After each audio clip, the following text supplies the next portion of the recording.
Revise कीजिए।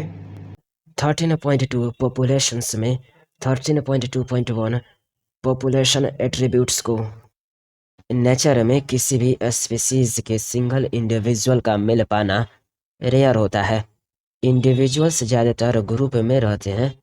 Well defined geographical area में रहने वाले इंडिविजुअल्स के ग्रुप यानी कि सेम स्पीसीज को पॉपुलेशन कहते हैं। पॉपुलेशन के मेंबर्स सिमिलर रिसोर्सेज को शेयर या कंप्लीट करते हैं।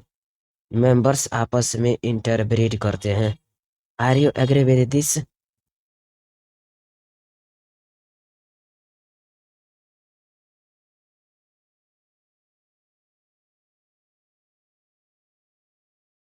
जी हाँ, नेचर में किसी भी स्पीसीज के सिंगल इंडिविजुअल का मेल पाना रेयर होता है। इंडिविजुअल्स ज़्यादातर ग्रुप में रहते हैं।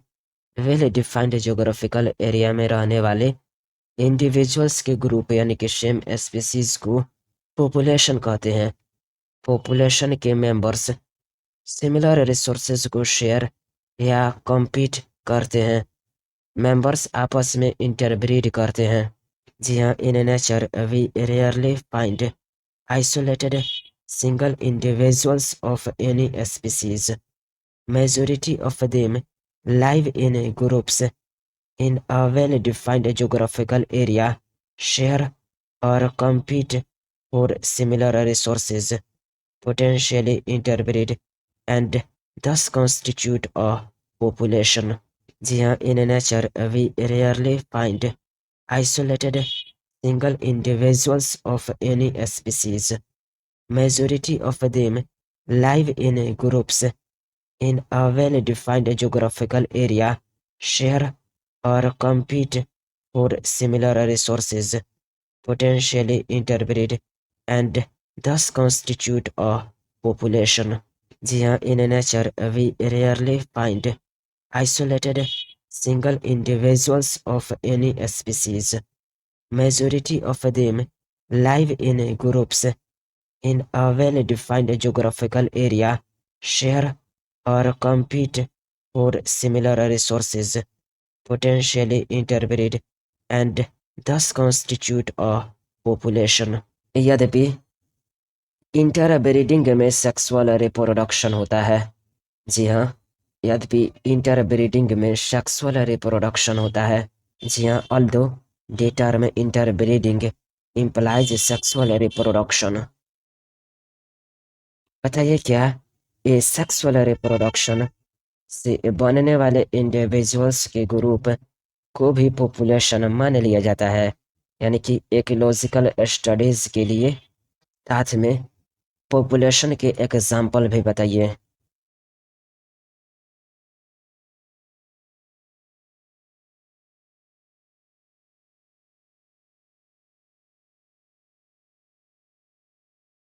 जी हाँ, इस सेक्सुअल रिप्रोडक्शन से बनने वाले इंडिविजुअल्स के ग्रुप को भी पॉपुलेशन मान लिया जाता है।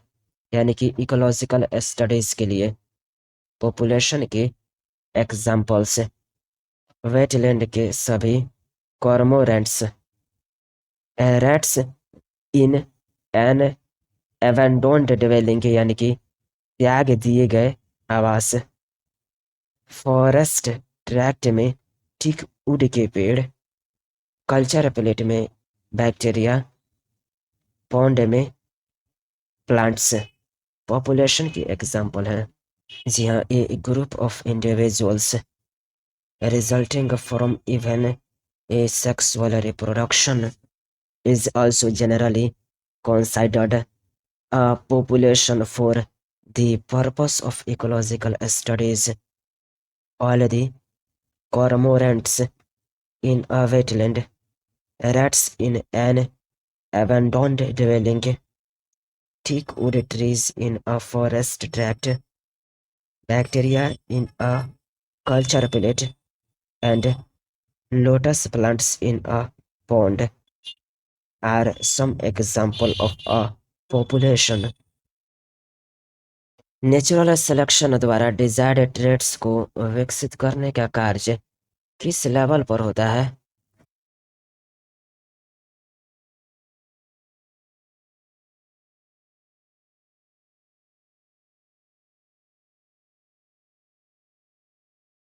जी हाँ, नेचुरल सिलेक्शन द्वारा डिजायर्ड ट्रेड्स को विकसित करने का कार्य पॉपुलेशन लेवल पर होता है। जी हाँ, an individual organism is the one that has to cope with a changed environment.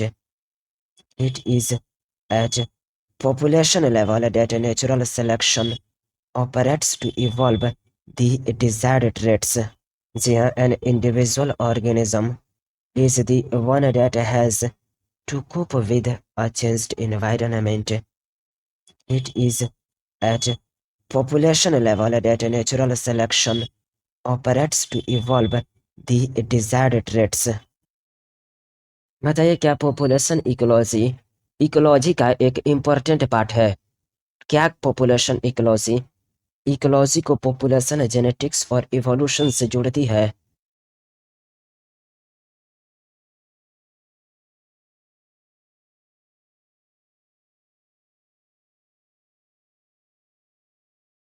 जी हाँ, पॉपुलेशन इकोलॉजी इकोलॉजी का एक इम्पोर्टेंट पार्ट है।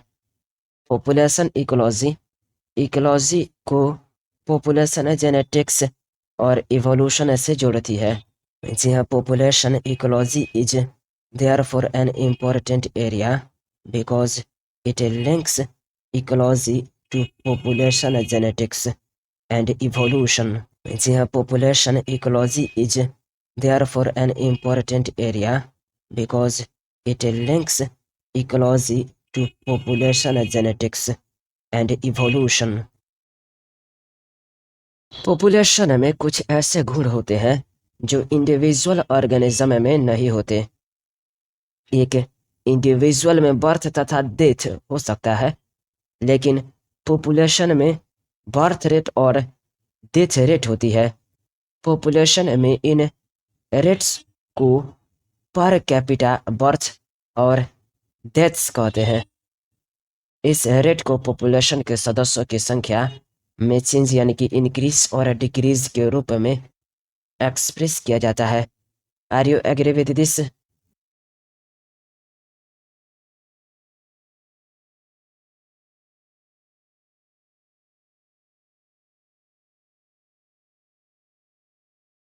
जी हाँ, पॉपुलेशन में कुछ ऐसे गुण होते हैं जो इंडिविजुअल ऑर्गेनिज्म में नहीं होते हैं। एक इंडिविजुअल में बर्थ तथा डेथ हो सकता है, लेकिन पॉपुलेशन में बर्थ रेट और डेथ रेट होती है। पॉपुलेशन में इन रेट्स को पर कैपिटा बर्थ और डेथ कहते हैं। इन रेट को पॉपुलेशन के सदस्यों की संख्या में चेंज यानी कि इंक्रीज और डिक्रीज के रूप में एक्सप्रेस किया जाता है। जी हाँ, a population has certain attributes whereas an individual organism does not. An individual may have births and deaths, but a population has birth rates and death rates. In a population, these rates refer to per capita births and deaths.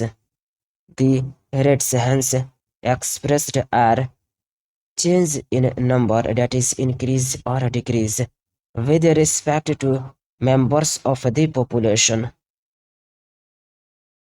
Example के लिए, अगर किसी pond में last year 20 plants थे और reproduction द्वारा 8 new plants और बन जाते हैं, जिससे करंट पॉपुलेशन 28 हो जाती है, कैलकुलेट बर्थ रेट।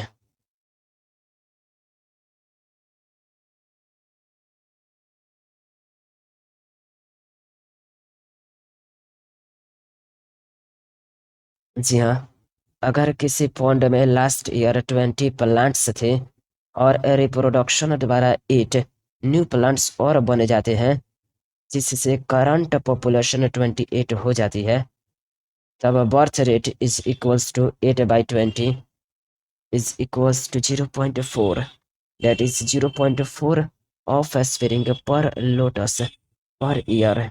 जी हाँ, if in a pond there were 20 lotus plants last year and through reproduction 8 new plants are added, taking the current population to 28.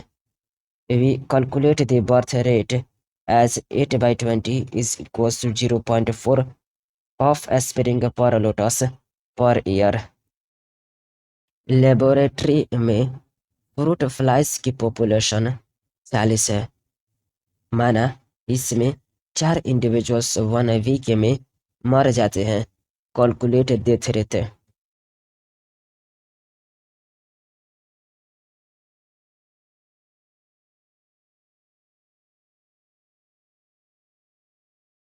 जी हाँ, death rate is equals to 4/40 that is 0.1, मतलब 0.1 individuals per fruit fly per week.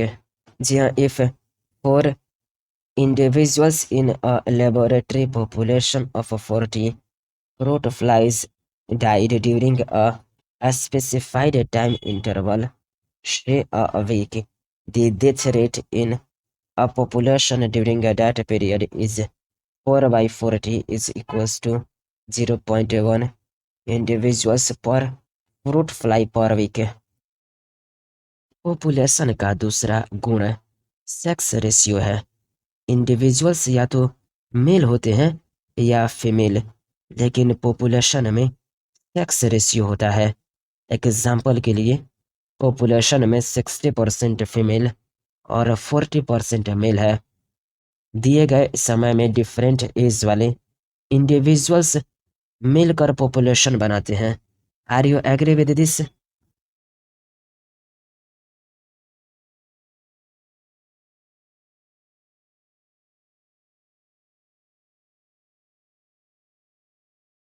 यहाँ population का दूसरा गुण sex ratio है। Individual या तो mail होते हैं या फीमेल, लेकिन पॉपुलेशन में सेक्स रेशियो होता है। जैसे कि पॉपुलेशन में 60% फीमेल और 40% मेल है। ये सेक्स रेशियो का एग्जाम्पल है। दिए गए समय में डिफरेंट एज वाले इंडिविजुअल्स मिलकर पॉपुलेशन बनाते हैं। जी हाँ, another attribute characteristic of a population is sex ratio. An individual is either a male or a female, but a population has a sex ratio. यानी कि an individual is either a male or a female, but a population has a sex ratio. Example: 60% of the population are females and 40% males. दिए गए समय में different age वाले individuals मिलकर population बनाते हैं। जी हाँ, population at a given time is composed of individuals of different ages. जी हाँ, population at a given time is composed of individuals of different ages. Age pyramid किसको कहते हैं?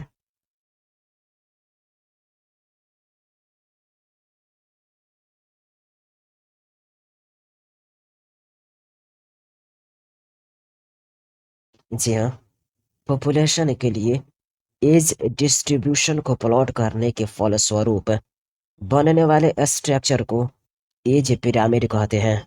जी हाँ, if the age distribution that is percent individuals of a given age or age group is plotted for population, the resulting structure is called an age pyramid. जी हाँ, if the age distribution that is percent individuals of a given age or age group is plotted for population, the resulting structure is called an age pyramid. चलिए figure 13.4 में representation of age pyramid for human population को दिया गया है, जिसमें expanding, stable और declining को दिया गया है। चलिए इसको कम से कम 20 से 30 बार बनाइए। बताइए क्या आपके माइंड में expanding representation of age pyramids for human population, stable age of pyramid for human population और declining age pyramids for human population आपके माइंड में आ रहा है? और साथ में यह बताइए, क्या आपको रिप्रोडक्टिव रिप्रोडक्टिव और पोस्ट रिप्रोडक्टिव का लेबलिंग भी दिख रहा है? क्या पॉपुलेशन के साइज से हैबिटेट के स्टेटस के बारे में जानकारी मिलती है?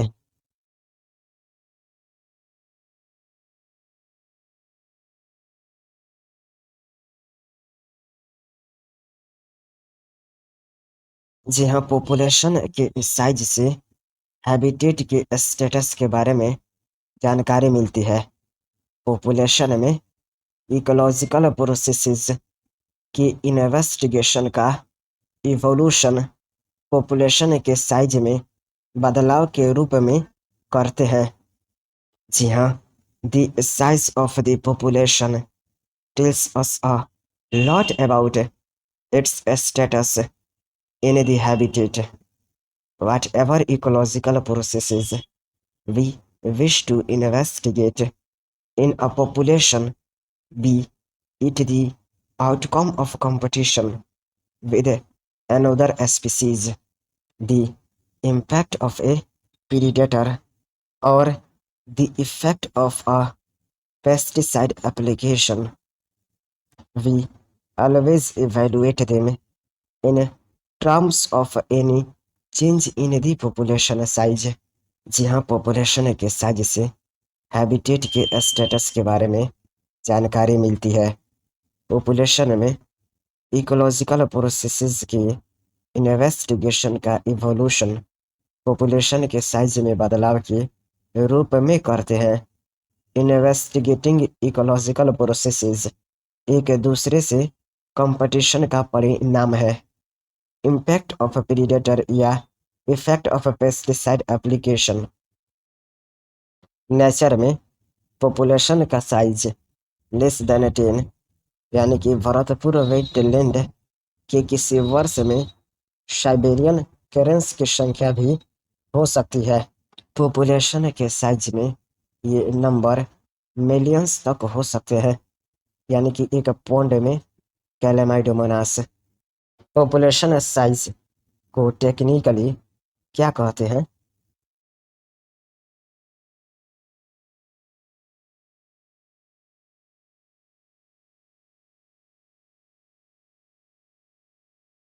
जी हाँ, पॉपुलेशन साइज को टेक्निकली पॉपुलेशन डेंसिटी यानी कि एन कहते हैं। यह आवश्यक नहीं कि ये केवल नंबर में मेजर हो। जी हाँ, technically population size is called population density that is designated as an need not necessarily be measured in numbers only। बताइए, क्या टोटल नंबर पॉपुलेशन डेंसिटी को मेजर करने के लिए एप्रोप्रिएट है? क्या फिर भी कुछ केस में यह मीनिंगलेस या इसको डिटरमाइन करना कठिन होता है? यदि किसी एरिया में 200 पार्थेनियम प्लांट है तो एक अकेला लार्ज कैनोपी वाला बड़ा बनियान ट्री भी है।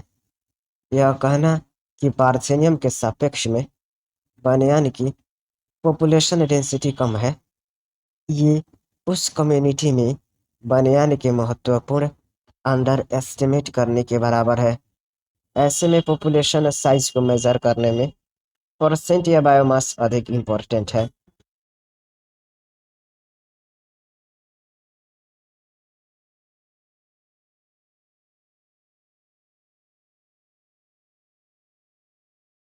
जी हाँ, टोटल नंबर पॉपुलेशन डेंसिटी को मेजर करने के लिए अप्रोप्रिएट है या फिर कुछ केस में यह मीनिंगलेस या इसको डिटरमाइन करना कठिन होता है।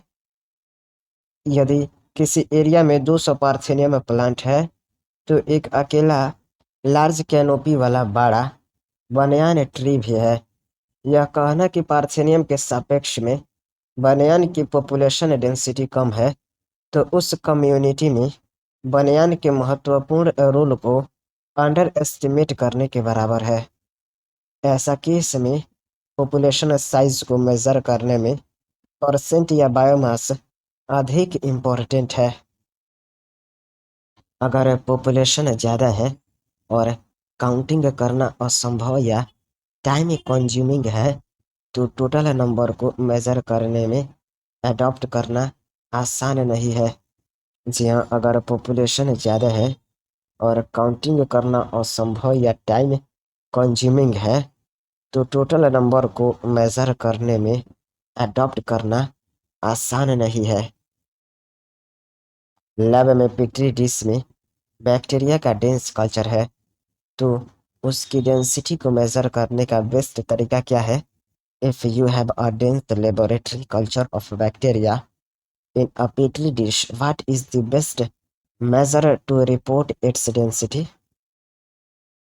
क्या कभी-कभी इकोलॉजिकल इन्वेस्टिगेशन के लिए अब्सोल्यूट पॉपुलेशन जानने की आवश्यकता नहीं होती है? रिलेटिव डेंसिटी से भी ये पर्पस पूरा हो जाता है? यदि हाँ तो एग्जाम्पल बताइए।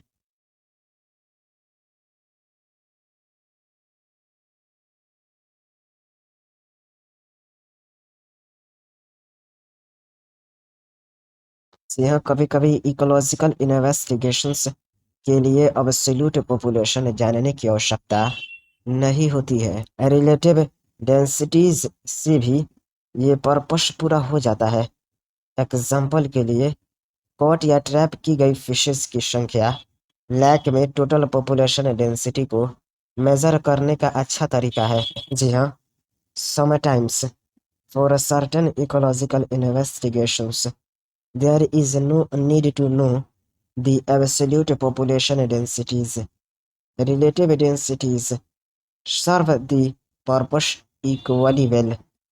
For instance, the number of fish caught per trap is good enough measure of its total population density in a lake.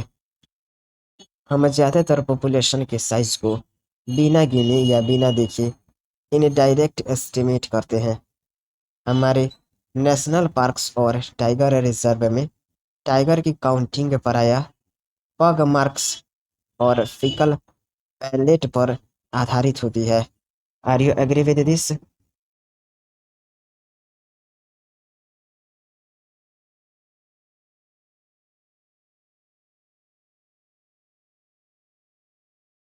जी हाँ, हम ज़्यादातर पॉपुलेशन के साइज को बिना गिने या बिना देखे इन्हें डायरेक्टली एस्टिमेट करते हैं।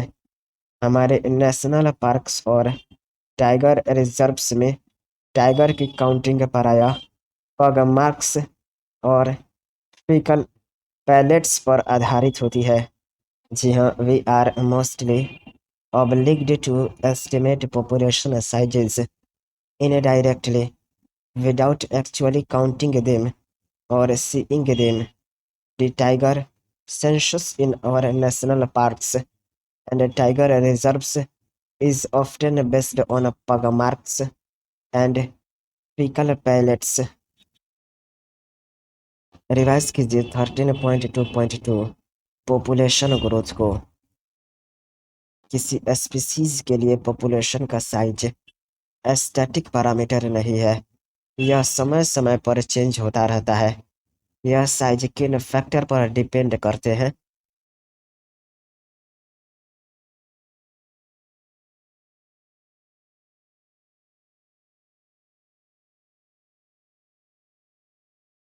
जी हाँ, किसी स्पीसीज के लिए पॉपुलेशन का साइज स्टैटिक पैरामीटर नहीं है, यह समय समय पर चेंज होता रहता है। यह साइज निम्न फैक्टर पर डिपेंड करते हैं: food availability, predation pressure, adverse weather. जी हाँ, food availability, predation pressure, adverse weather. The size of a population for any species is not a static parameter. It keeps changing with time, depending on various factors including food availability, irrigation pressure, and adverse weather. जी हाँ, the size of a population for any species is not a static parameter. It keeps changing with time, depending on various factors, including food availability, irrigation pressure, and adverse weather. बताइए क्या वास्तव में population density में होने वाले change हमें population की happening यानी कि डेंसिटी का बढ़ना या घटना की कुछ जानकारी देते हैं? क्या नेटिलिटी और इमाइग्रेशन पॉपुलेशन डेंसिटी को बढ़ाते हैं?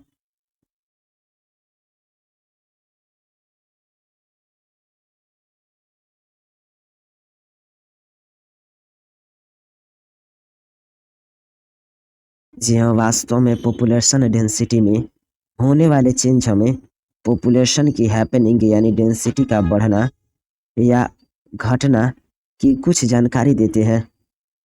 नेटिलिटी और इमाइग्रेशन पॉपुलेशन डेंसिटी को बढ़ाते हैं। जी हाँ, in fact it is these changes in population density that give us some idea of what is happening to the population, whether it is flourishing or declining. Whatever might be ultimate reason, the density of a population in a given habitat during a given period fluctuates due to change in four basic processes, two of which, that is natality and immigration, contribute to increase in population density, and to mortality and immigration to a decrease.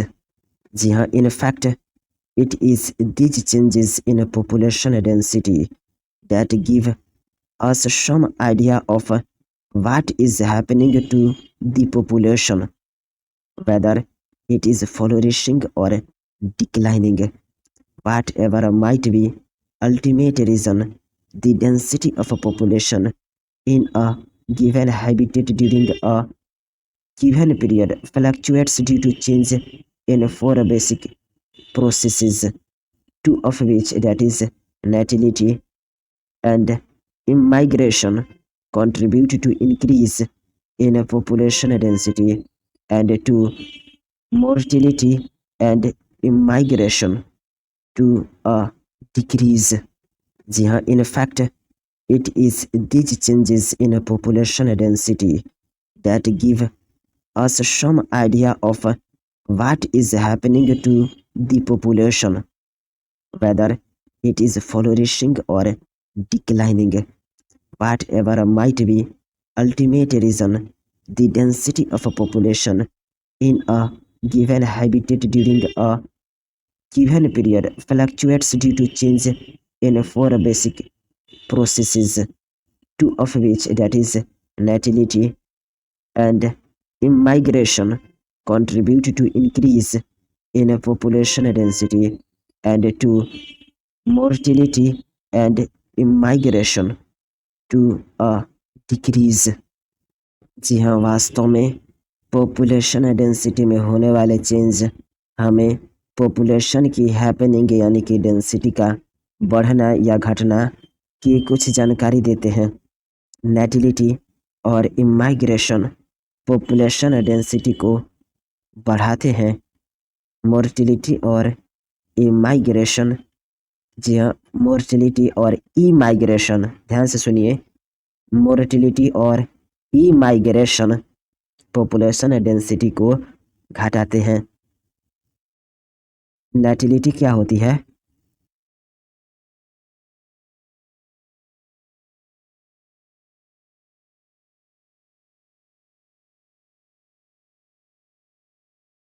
जी हाँ, नेटिलिटी का मतलब given period में population में जन्म लेने वालों organisms की संख्या जो इनिशियल डेंसिटी में जुड़ती है।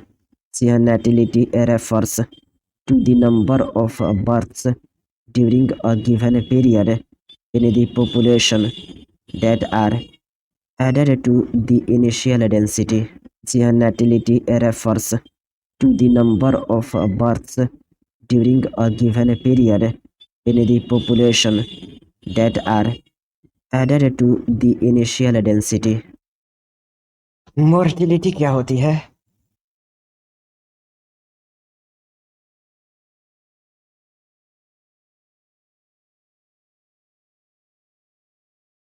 जी हाँ, मोर्टेलिटी गिवन पीरियड में पॉपुलेशन में मरने वालों की संख्या होती है।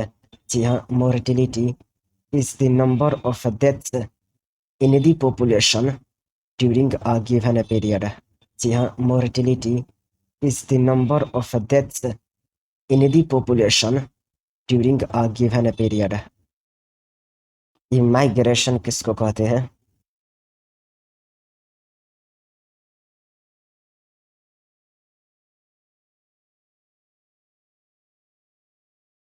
कि यहाँ गिवन टाइम पीरियड में हैबिटेट में कहीं और से आने वाले स्पीसीज की इंडिविजुअल की संख्या को इमाइग्रेशन कहते हैं। जी हाँ, immigration is the number of individuals of the same species that come into the habitat from elsewhere during the time period under consideration. जी हाँ, immigration is the number of individuals of the same species that come into the habitat from elsewhere during the time period under consideration। बताइए, immigration किसको कहते हैं?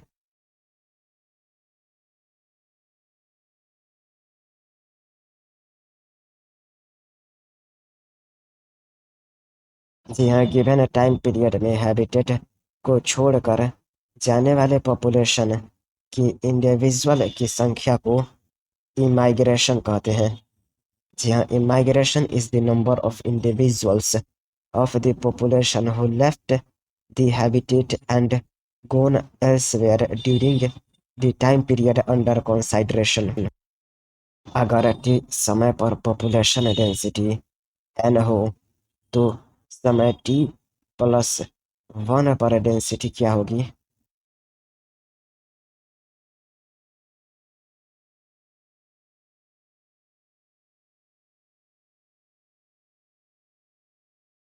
जी हाँ, यदि t समय पर पॉपुलेशन डेंसिटी n हो तो समय t प्लस 1 पर density nt plus 1 is equals to nt bracket b plus i minus d plus e होता है। जी हाँ, nt plus 1 is equals to nt plus b plus i minus d plus e। जी हाँ, nt plus 1 is equals to nt plus b plus i minus d plus e। जी हाँ, nt plus 1 is equals to nt plus b plus i minus d plus e। बताइए, क्या general conditions में population density को प्रभावित करने वाले factors में बर्थ और डेथ सबसे इम्पोर्टेंट है? क्या न्यू हैबिटेट के कॉलोनीज होने पर पॉपुलेशन की ग्रोथ में बर्थ रेट से ज़्यादा इम्पोर्टेंट इमाइग्रेशन है?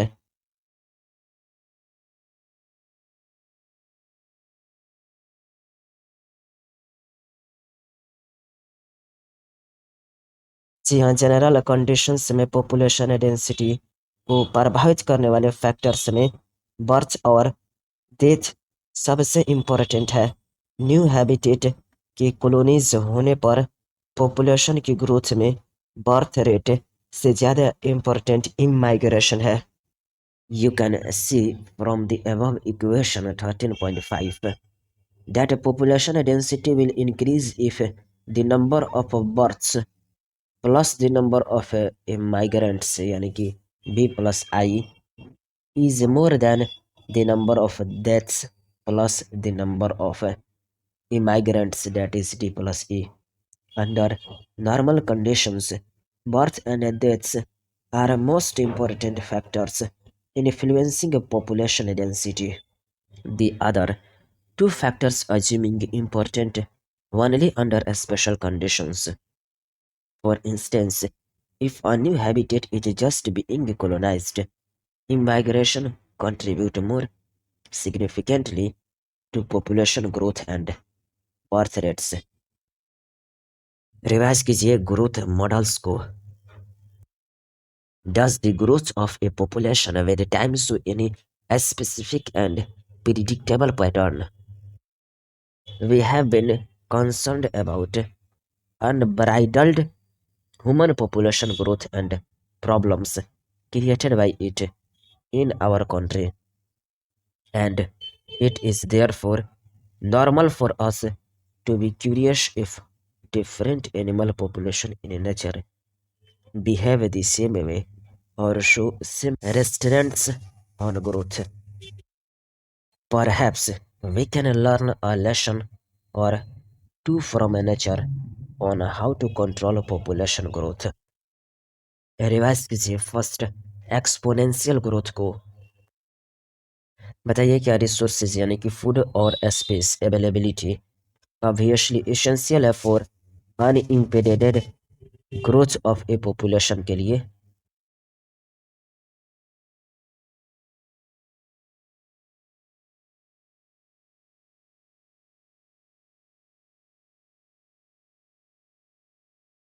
जी हाँ, रिसोर्सेज यानी कि food and space availability obviously essential है for the unimpeded growth of a population के लिए। जी हाँ, रिसोर्सेज यानी कि food and space availability obviously essential है for the unimpeded growth of a population के लिए। ये क्या आइडियली जब resources in the habitat unlimited होते हैं तो क्या इच स्पीसीज के पास एबिलिटी होती है to realise fully its innate potential to grow in number as Darwin observed while developing his theory of natural selection. यदि हाँ तो पॉपुलेशन ग्रोथ का क्या होता है?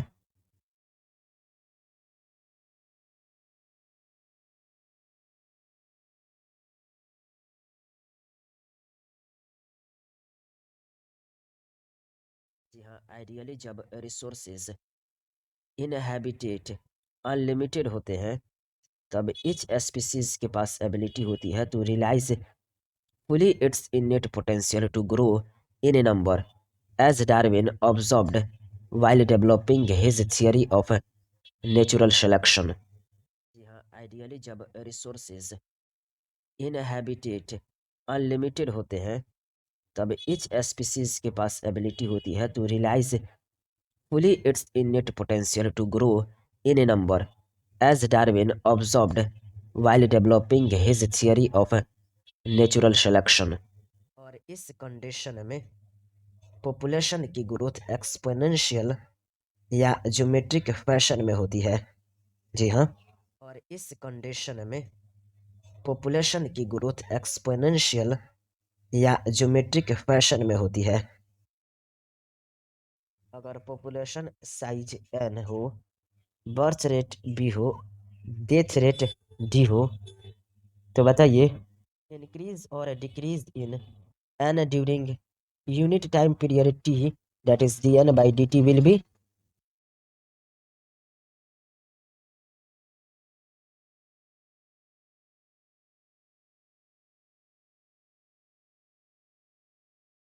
यहाँ अगर population size n, birth rate b, death rate d हो तो यूनिट टाइम पीरियड t में n का बढ़ना या घटना dn बाई dt होता है b minus d into n. जहाँ मान लीजिए b minus d is equals to r हो तो dn by d t is equals to r n होगा, जहाँ आर नेचुरल इंक्रीज का इंट्रिंसिक रेट है। आर पॉपुलेशन ग्रोथ पर किसी भी बायोटिक या एबायोटिक फैक्टर के प्रभाव को निर्धारित करने वाला महत्वपूर्ण पैरामीटर है। फिर से बताइए if in a population of size n the birth rates that is not total number but per capita births are represented as b and death rates यानी कि again per capita death rates as d, then the increase or decrease in n during a unit time period t that is dn by dt will be।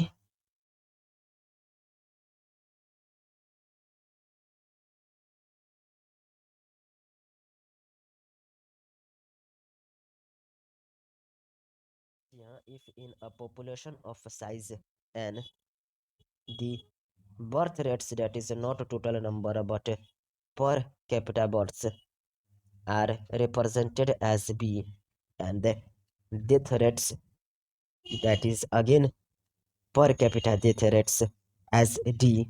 Then the increase or decrease in N during a unit time period T, that is dN by dt, will be dN by dt. dN by dt is equals to B minus D into N. Let B minus D is equals to R. Then dN by dt is equals to Rn. The R in this equation is called the intrinsic rate of natural increase and is very important parameter chosen for assessing impacts of antibiotic or abiotic factor on population growth. जी हाँ, यहाँ are natural increase का intrinsic rate है। R population growth पर किसी भी biotic या abiotic factor के प्रभाव को निर्धारित करने का महत्वपूर्ण पैरामीटर है। जी हाँ, आर पॉपुलेशन ग्रोथ पर किसी भी बायोटिक या एबायोटिक फैक्टर का प्रभाव को निर्धारित करने का महत्वपूर्ण पैरामीटर है। नार्वे रेट के लिए आर वैल्यू के मैग्नीट्यूड क्या है?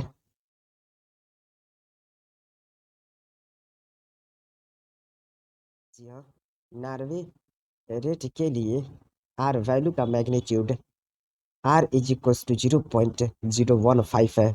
जी हाँ, नार्वे रेट के लिए आर वैल्यू का magnitude r is equals to 0.015 है। जी हाँ, नार्वे रेट के लिए आर वैल्यू का magnitude r is equals to 0.015 है। फ्लोर बीटल के लिए कुछ आर वैल्यू के मैग्नीट्यूड क्या है?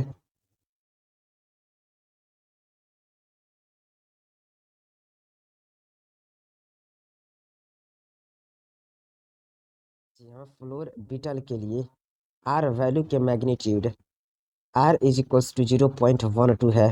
जी हाँ, फ्लोर बीटल के लिए आर वैल्यू के magnitude r is equals to 0.12 है। जी हाँ, फ्लोर बीटल के लिए आर वैल्यू के magnitude r is equals to 0.12 है। 1981 में इंडिया की ह्यूमन पॉपुलेशन के लिए आर कितना था?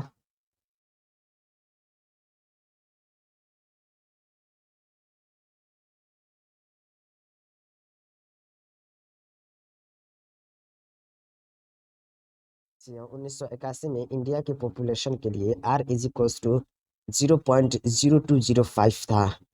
जी हाँ, इन 1981 the R value for human population in India was 0.0205. Yeah, in 1981, the R value for human population in India was 0.0205.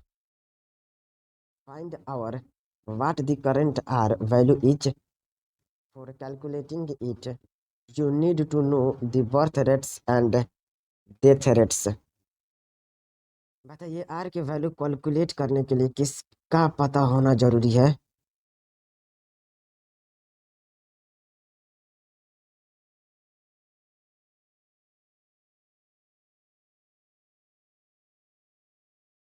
जी हाँ, आर के वैल्यू को कैलकुलेट करने के लिए बर्थ रेट्स और डेथ रेट्स का पता होना जरूरी है।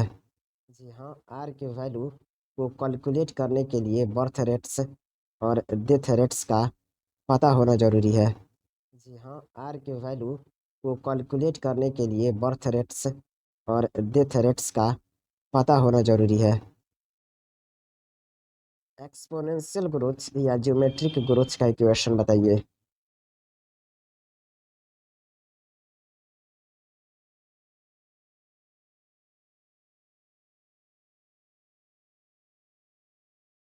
जी हाँ, एक्सपोनेंशियल और ज्योमेट्रिक ग्रोथ का equation dn by dt is equals to Rn होता है। जी हाँ, एक्सपोनेंशियल और ज्योमेट्रिक ग्रोथ का equation dn by dt is equals to Rn होता है। 13.6 population growth curve A when responses are not limiting the growth plot is exponential. B. When responses are limiting, the growth plot is logistic कि इस carrying capacity को कम से कम 20 से 30 बार बनाएंगे। 13.6 population growth curve. A when responses are not limiting the growth plot is exponential. B when responses are limiting the growth plot is logistic कि इस carrying capacity को कम से कम 20 से 30 बार बनाएंगे।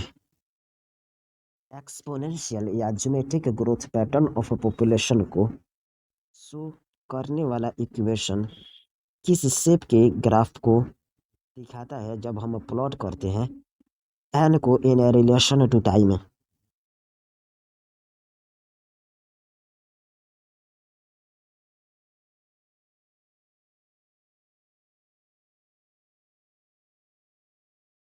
ज्योमेट्रिक ग्रोथ या एक्सपोनेंशियल पैटर्न ऑफ ग्रोथ का equation results करता है इन अ जे शेप्ड कर्व जब हम प्लॉट करते हैं एन को in relation to time. Geometric growth या एक्सपोनेंशियल पैटर्न ऑफ ग्रोथ का इक्वेशन रिजल्ट्स करता है इन अ जे शेप्ड कर्व जब हम प्लॉट करते हैं एन को in relation to time. Geometric growth या एक्सपोनेंशियल पैटर्न ऑफ ग्रोथ का इक्वेशन रिजल्ट्स करता है इन अ जे शेप्ड कर्व जब हम प्लॉट करते हैं एन को इन रिलेशन टू टाइम। चलिए integral form of exponential growth का इक्वेशन बताइए।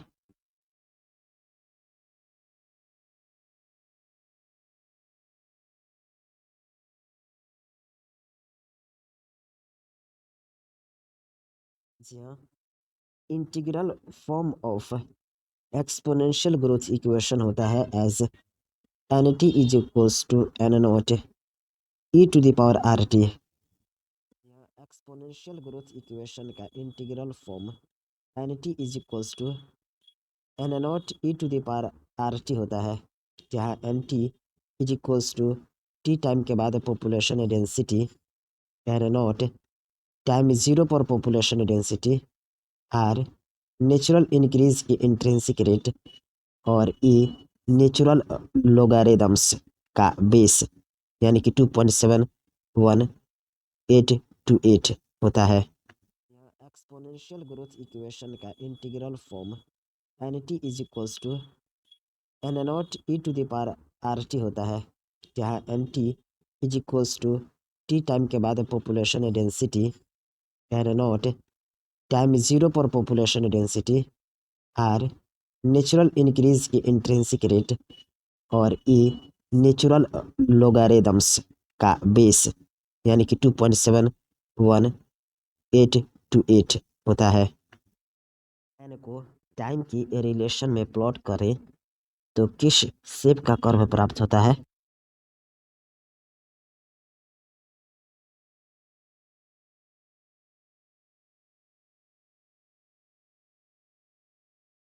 जी हाँ, एन को टाइम की रिलेशन में प्लॉट करते हैं तो जे शेप्ड कर्व प्राप्त होता है। जी हाँ, एन को टाइम की रिलेशन में प्लॉट करते हैं तो जे शेप्ड कर्व प्राप्त होता है।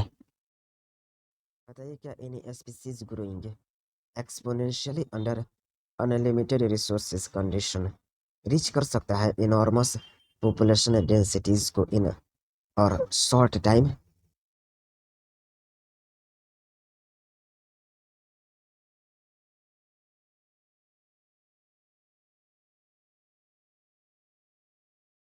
यहाँ any species growing exponentially under unlimited resource conditions reach कर सकता है इनॉर्मस पॉपुलेशन डेंसिटीज को इन अ शॉर्ट टाइम। यहाँ any species growing exponentially under unlimited resource conditions reach कर सकता है इनॉर्मस पॉपुलेशन डेंसिटीज को इन a short time.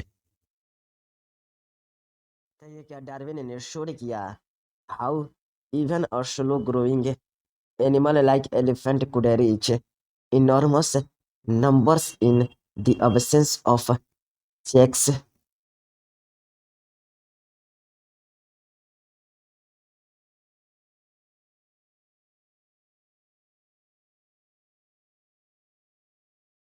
Yeah, Darwin showed how even a slow-growing animal like elephant could reach enormous numbers in the absence of checks.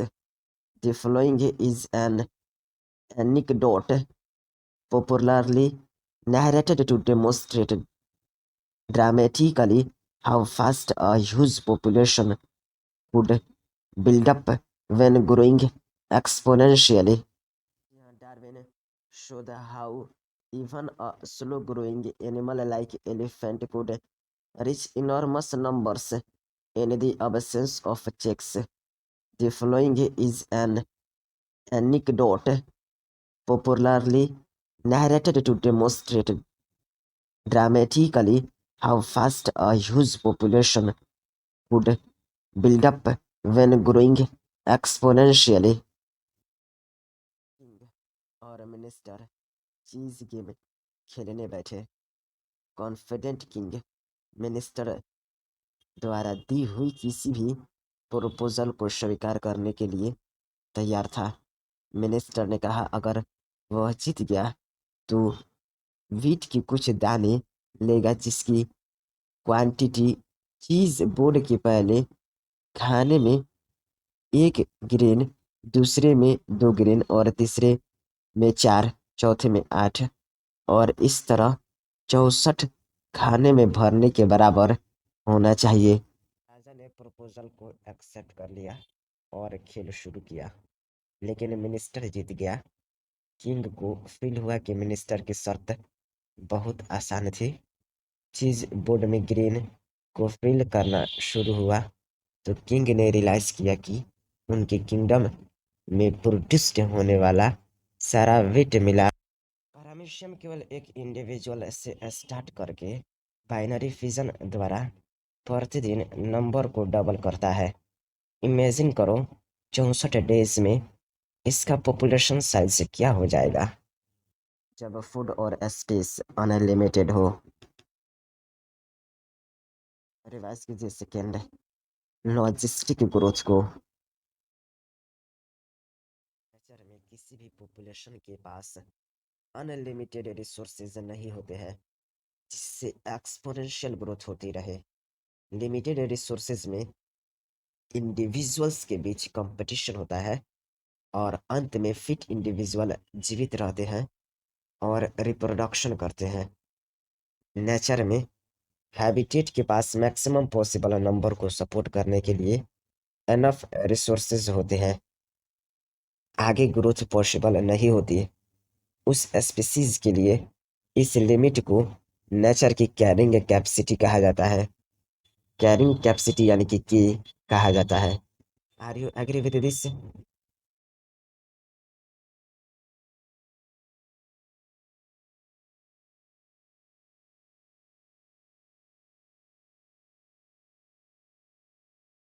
जी हाँ, nature में किसी भी population के पास unlimited resources नहीं होते हैं जिससे एक्सपोनेंशियल ग्रोथ होती रहे। लिमिटेड रिसोर्सेज में इंडिविजुअल्स के बीच कंपटीशन होता है और अंत में फिट इंडिविजुअल जीवित रहते हैं और रिप्रोडक्शन करते हैं।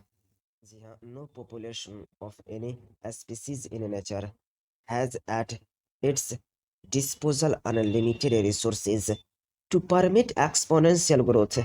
This leads to competition between individuals for limited resources. Eventually, the fittest individual will survive and reproduce.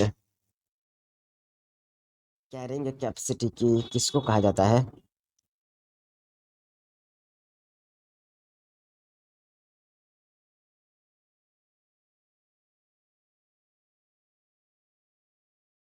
या नेचर में हैबिटेट के पास मैक्सिमम पॉसिबल नंबर को सपोर्ट करने के लिए एनफ रिसोर्सेज होते हैं। इसके आगे ग्रोथ पॉसिबल नहीं होता उस स्पीसीज के लिए इस लिमिट को नेचर की कैरिंग कैपेसिटी की कहा जाता है। जी हाँ, in nature given habitat has enough resources to support a maximum possible number, beyond which no further growth is possible. Let us call this limit as nature's carrying capacity, that is K, for that species in that habitat. In nature, a given habitat has enough resources to support a maximum possible number, beyond which no further growth is possible. Let us call this limit as nature's carrying capacity, that is K, for that species in that habitat. Habitat में limited resources में growth कर रही population शुरुआत में किस phase में जाती है और लास्ट में किस फेज में आती है?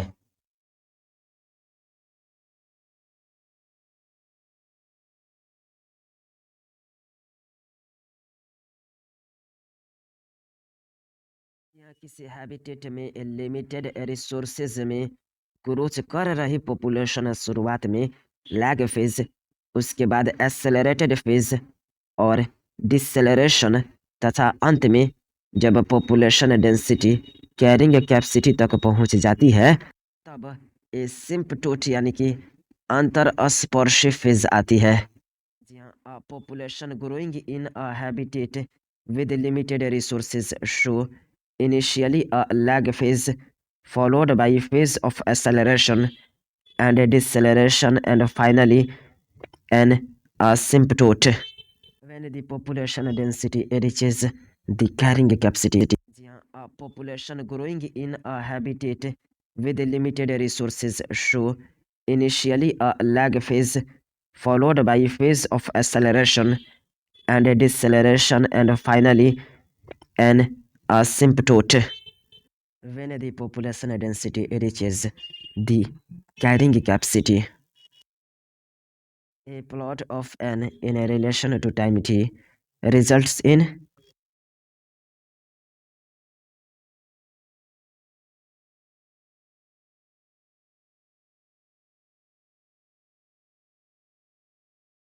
जी हाँ, a plot of n in a relation to time t results in a sigmoid curve. बताइए इस तरह के पॉपुलेशन ग्रोथ को क्या कहते हैं?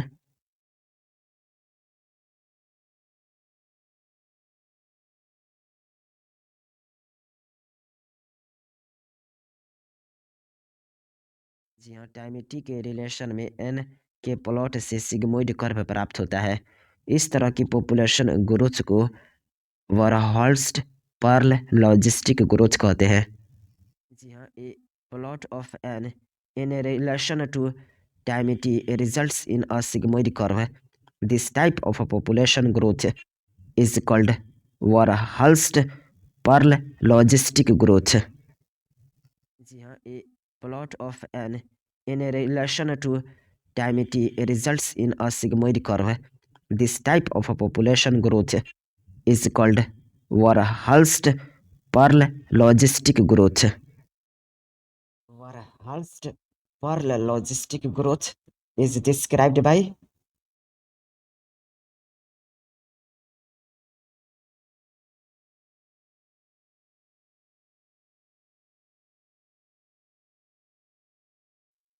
Warholst Pearl logistic growth is described by equation dn by dt is equals to Rn bracket k minus n by k, where n is equals to population density at time t, r is equals to intrinsic rate of natural increase, k is equals to carrying capacity. Warholst parallel logistic growth is described by equation dn by dt is equals to Rn bracket k minus n by k, where n is equals to population density at time t, r is equals to intrinsic rate of natural increase, k is equals to carrying capacity. बताइए क्या most animals के population में growth के लिए resources finite यानी कि सीमित होते हैं, इसलिए लॉजिस्टिक ग्रोथ मॉडल को ज़्यादा रियलिस्टिक माना जाता है।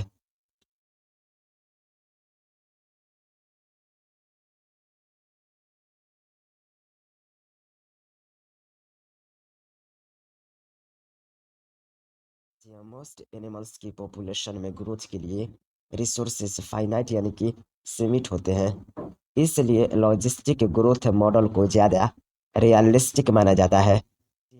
Since resources for growth for most animal population are finite and become limiting sooner or later, the logistic growth model is considered a more realistic one. Yeah, since resources for growth for most animal population are finite and become limiting sooner or later, the logistic growth model is considered a more realistic one. Government census से India के last 100 years के population data को collect कर उन्हें plot कीजिए और check करो कि इसमें कौन सा ग्रोथ पैटर्न है। Gather from government census data and population figures for India for the last 100 years, plot them and check which growth pattern is evident। Revise कीजिए 13.2.3 लाइफ हिस्ट्री वेरिएशन को। बताइए क्या पॉपुलेशन जिस हैबिटेट में रहती है उसमें अपनी रिप्रोडक्टिव फिटनेस यानी कि हाई आर वैल्यू को मैक्सिमाइज बनाने के लिए वेरिएशन होती है। रिप्रोडक्शन फिटनेस को डार्विनियन फिटनेस भी कहते हैं।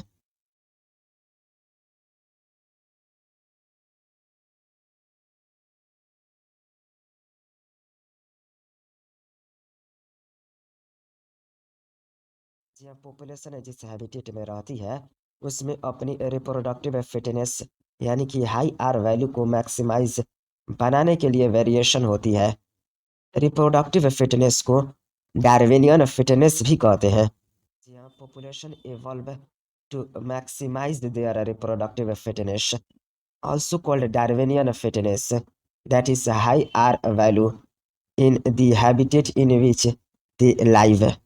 यहाँ population evolve to maximize their reproductive fitness, also called Darwinian fitness, that is a high R value in the habitat in which they live।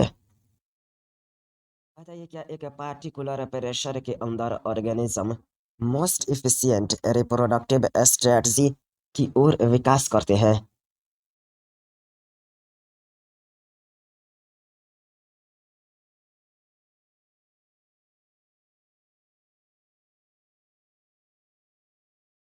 यहाँ एक पार्टिकुलर प्रेशर के अंदर में organism most efficient reproductive strategy की ओर विकास करते हैं। यहाँ under a particular set of selection pressures organisms evolve towards the most efficient reproductive strategy।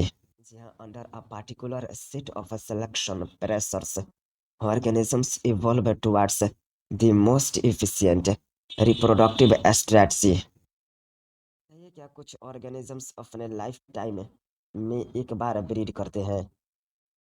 Example बताइए। जबकि अदर अपने लाइफ टाइम में कई बार ब्रीड करते हैं।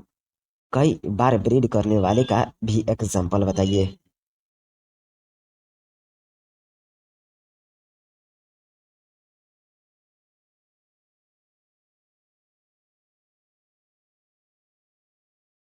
जी हाँ, कुछ ऑर्गेनिजम्स अपने लाइफ टाइम में एक बार ब्रीड करते हैं। एग्जाम्पल के लिए पैसिफिक सैलमोन फिश, बैम्बू। जबकि अदर अपने लाइफ टाइम में कई बार ब्रीड करते हैं। एग्जाम्पल के लिए most birds and mammals. Some organisms breed only once in their lifetime, that is Pacific salmon fish, bamboo, while other breed many times during their lifetime, that is most birds and mammals। कुछ organisms अधिक संख्या में small size के of spring produce करते हैं। इसका example बताइए। कम संख्या में लार्ज साइज के ऑफस्प्रिंग भी प्रोड्यूस करते हैं। इसका एग्जाम्पल बताइए।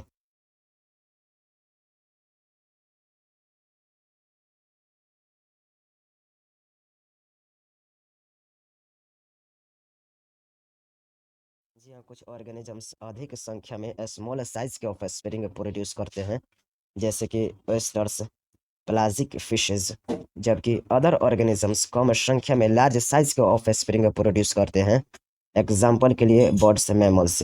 Some produce a large number of small sized offspring, that is oysters, pelagic fishes, while other produces a small number of large sized offspring, that is birds, mammals. Some produce a large number of small sized offspring, that is oysters, pelagic fishes, while other produces a small number of large sized offspring, that is birds, mammals.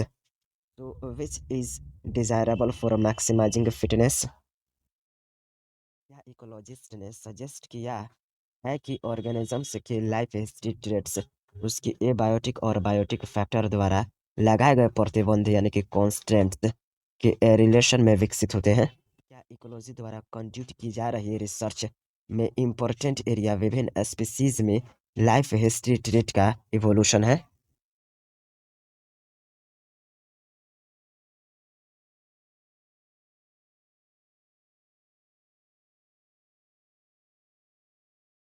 जी हाँ, ecologist ने suggest किया कि organisms के life history traits उसके abiotic और biotic factor द्वारा लगाए गए प्रतिबंध यानी कि कॉन्स्टेंट्स के रिलेशन में विकसित होते हैं। इकोलॉजिस्ट द्वारा कंड्यूट की जा रही रिसर्च में इम्पोर्टेंट एरिया विभिन्न स्पीसीज में लाइफ हिस्ट्री ट्रेट का इवोल्यूशन है। Ecologists suggest that life history traits of organisms have evolved in relation to the constraints imposed by the abiotic and biotic components of the habitat in which they live. Ecologists suggest that life history traits of organisms have evolved in relation to the constraints imposed by the abiotic and biotic components of the habitat in which they live. Evolution of life history in different species is currently an important area of research being conducted by ecologists.